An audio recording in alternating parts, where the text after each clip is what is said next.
హస్తినాపురంలో అన్నం వండిన తరువాత వచ్చే గంజినీరు కాలవల రాజ్యం మొత్తం పారడం చూసిన శ్రీకృష్ణుడు అర్జునుడితో ఇదంతా ఏంటి అర్జున అని అడుగుతాడు.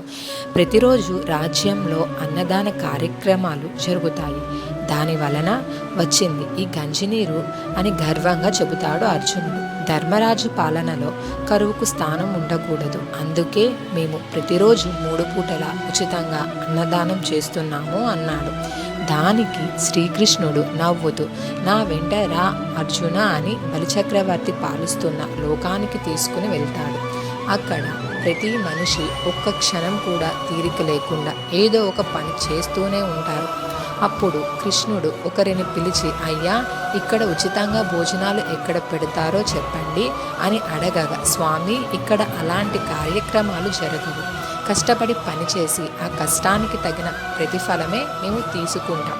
మాకు ఉచితంగా ఇచ్చినా కూడా మేము తీసుకోము. అందుకే మేము ఎవరికి బానిసలం కాదు, మమ్మల్ని ఎవరు ఆజ్ఞాపించరు కూడా అని అన్నాడు. అప్పుడు కృష్ణుడు, అర్జున, ఉచితంగా ఏదైనా ఎవరైనా ఇచ్చినా మనం అంగీకరించకూడదు. అలా తీసుకుంటే వాళ్ళ ముందు మనం తలదించుకున్నట్లే కదా.